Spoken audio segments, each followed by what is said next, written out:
meus caros, estamos de volta para mais um encontro e esse é o quarto vídeo da série dedicada a comentar as obras da Royal Society of Portrait Painters. Nesse vídeo eu vou comentar dois retratos bastante diferentes, bem diversos entre si. Um lida com o oculto, com algo que nós não estamos vendo, e o outro lida com algo mais explícito. São, portanto, obras que pertencem à mesma categoria, ao mesmo gênero, mas que seguem, então, caminhos, preceitos e que chegam a conclusões bastante diferentes. A primeira obra que eu escolhi para comentar é esse retrato do pintor Kenny McKendrick. O retratado aí é o célebre ilustrador inglês chamado John Vernon Lord. O John Vernon Lord, ele se destaca por uma característica bastante peculiar. Ele começou a vida de maneira muito modesta e foi desenvolvendo seu interesse pela ilustração e despontou depois de ter ilustrado, né, a capa do disco da banda Deep Purple. E ele se tornou professor de artes e na década de 1990 ele então ilustrou as Fábulas do Esopo. As Fábulas do Esopo são uma compilação de histórias que remontam ao século VI a.C. São histórias gregas. O John Vernon Lord se destaca por ter pego essas histórias, né, escritas no século VI a.C., na Grécia, e levado, né, situado essas histórias na cidadezinha onde ele mora. Ele usou a cidadezinha onde mora como local onde passaram, né, a ocorrer essas histórias. E essa prática de transpor histórias, né, escritas em outras épocas, em outros lugares, para o lugar onde o artista mora, né? No caso na Inglaterra, teve um caso célebre do artista, do pintor Stanley Spencer, que o Stanley Spencer é uma referência muito empregada por todos os artistas que vieram depois dele. O John Vernon Lord segue essa tendência do Stanley Spencer. Mas vamos falar um pouco agora sobre o autor dessa tela, que é o Kenny McKendrick. Ele foi aluno do John Vernon Lord, que está aí retratado, e ele também se identifica com a paisagem, ele não se identifica com a retratística. Mas o que nós estamos vendo aí é que ele é um bom retratista, pelo menos nesse retrato aí ele foi muito bem sucedido. Nós estamos vendo aí o retratado sentado numa paisagem, ele está aí, aparece concentrado, existe uma atenção à influência sanguínea na pele do retratado, já que ele é muito branco, as orelhas, o nariz acabam avermelhados. A paleta de cores também é vívida, são cores de primavera, e existem inclusive flores aí. E as flores, nesses casos, aludem ao fato de o retratado ser ativo, né, e continuar produzindo, continuar criando. Então as flores já aparecem como um elemento simbólico na obra. E existe um outro elemento simbólico também nessa tela, que é essa clareira que foi colocada no jardim. Essa clareira, né, é uma abertura que leva aos céus, ao infinito. Essa clareira está disposta logo acima da cabeça do retratado, o que então estabelece uma associação entre a criatividade do retratado, né, e o infinito, ou seja, a criatividade do retratado aí, do ilustrador, ascende ao infinito, é ilimitada. Mas existe nessa obra um outro aspecto que nós não percebemos. Por que nós não percebemos? Porque nós não participamos do ambiente cultural do retratado. O que acontece? O John Vernon Lord, como eu falei, ele se tornou conhecido por ilustrar, né, por levar histórias passadas em outras culturas, em outras épocas, para a cidadezinha onde ele mora. né, para as paisagens da cidadezinha onde ele mora. E ele aí está sentado num jardim da cidade onde ele mora. O que isso quer dizer?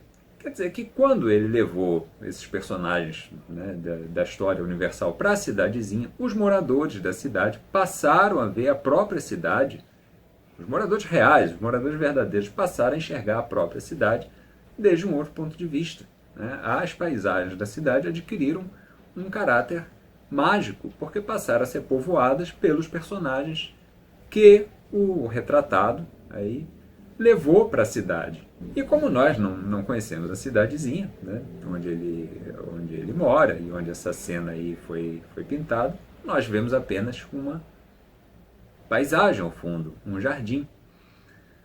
Mas nesse jardim estão os personagens das histórias. Existem nesse jardim personagens ocultos que só são vistos pelos moradores da cidade, ou então pelos que conhecem a história desse ilustrador. E com isso, os dois artistas, né, tanto o retratista quanto o retratado, eles demonstram que existem histórias que podem ser levadas para qualquer lugar. Existem histórias que são experiências universais e que não dependem de uma localidade específica, são experiências humanas.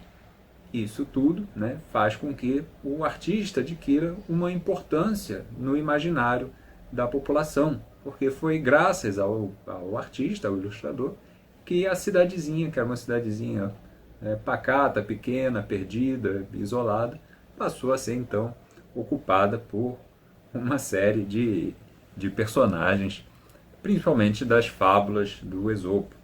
E esses personagens estão aí ocultos, talvez estejam escondidos atrás da árvore, talvez estejam escondidos atrás do próprio retratado, ou então talvez estejam esperando aí uma oportunidade para descerem dessa clareira que leva os nossos olhos até o infinito, até os céus. Essa obra, então, lida com personagens ocultos, com aquilo que nós não estamos vendo na obra. E é uma obra, então, bastante diferente dessa agora, que é um autorretrato feito por essa artista chamada Laura Queen Harris. Eu escolhi essa obra como um contraste, né, porque é um autorretrato muito estranho. Mas, claro, o que nós estamos vendo aí tem uma explicação. E a explicação está na relação entre uma ocorrência pessoal de saúde da artista, né, e a sua própria trajetória de vida. Porque a Laura Queen Harris, ela estudou ilustração científica, ilustração botânica, ilustração zoológica, e se interessou muito pelos pormenores, porque são os pormenores que diferenciam uma espécie animal, uma espécie botânica de outra. E então ela explorou aí nesse autorretrato, né, nesse problema ocular que ela tem, essa habilidade, né, dela com relação aos detalhes, ao detalhamento. Você olha essa obra e acha essa obra muito explícita, né, e também é um autorretrato. E você então começa a achar essa obra autorreferencial demais. E de fato essa obra padece desse caráter, desse cunho autorreferencial, porque uma das características negativas da produção de arte de parte do século XX e que se tornou muito, muito, muito forte no século XXI é esse solipsismo, a utilização de si próprio, né, do artista, como exemplo, como modelo, como referencial de algum sofrimento. Né? O artista coloca a si como o centro das atenções, em vez de tratar, né, desses problemas relacionados a um terceiro, né, explorar a alteridade. Não, o artista passa a usar a si próprio, a se colocar a si próprio como o exemplo de algo, torna-se o referencial. É uma tendência que deveria, né, os artistas deveriam começar a abandonar isso, porque isso já está muito cansativo, já está muito evidente. Essa obra tem esses problemas, mas ela me lembrou um poema do escritor alagoano Ângelo Monteiro. O Ângelo Monteiro escreveu um poema chamado Entre as Quatro Paredes Vejo um Cubo, onde ele narra experiências, né, que ele teve a partir de uma crise de conjuntivite. A Laura Quinn Harris aí retratou a si própria, né, com essa hemorragia ocular derivada de um problema emocional que ela tem e que resulta nessas hemorragias. Ela inclusive aparece aí com os olhos também, com essas olheiras, e ela explora bastante esse detalhamento também das sardas, porque ela é detalhista. Você se pergunta, ora, por que o artista, né, vai abordar crise de conjuntivite, hemorragias oculares, né? Por que não vai abordar assuntos mais elevados, melhores? Ora, o artista ele lida com a reflexão sobre experiências. Então, uma experiência tão forte como uma hemorragia ocular, como uma crise de conjuntivite, oferece ao artista experiências únicas, experiências que muitas vezes ele não vai ter novamente. E o artista, então, né, ao refletir sobre essas experiências, claro, ele vai produzir obras. O resultado dessas reflexões vão ser obras, e obras como essa que nós estamos vendo, da Laura Quinn Harris. E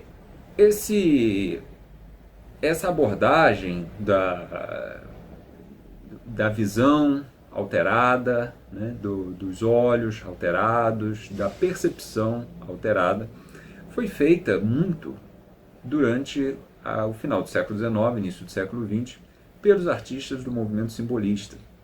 Mas os artistas do movimento simbolista exploravam essas alterações oculares, né, colocando os olhos de cores fantásticas, cor de rosa, brilhosas, os olhos amarelos, como maneira de caracterizar o personagem como alguém que estava num estado de espírito alterado. Não é que a percepção apenas estivesse alterada, não. Todo o espírito do personagem estava alterado. Mas nós não estamos mais vivendo naquela sociedade, né, que tinha uma dimensão espiritual. Claro, tinha um caráter místico também, mas tinha, né, um aspecto transcendental.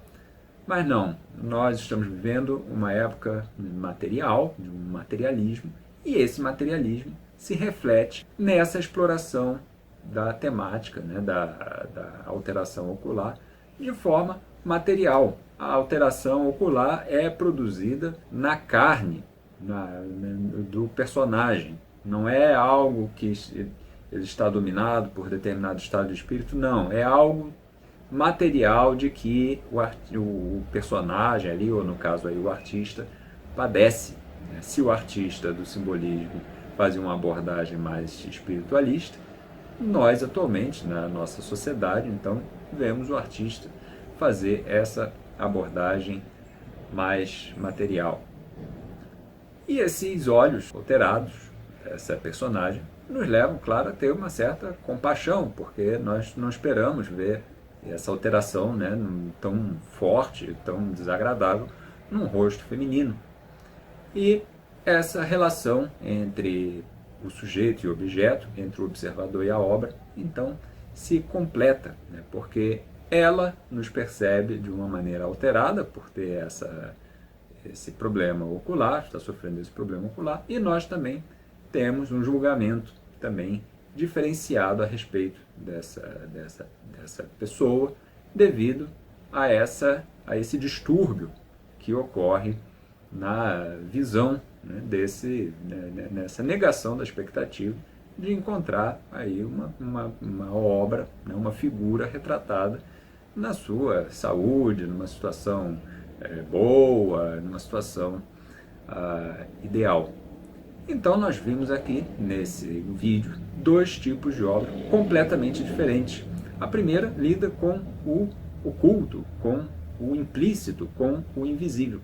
E essa segunda lida com o explícito, com o que está declarado, com o que está, bastante evidente.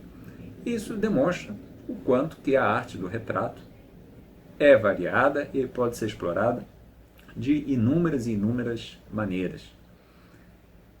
Esse então foi o nosso quarto episódio dessa série dedicada a comentar os retratos da Royal Society of Portrait Painters.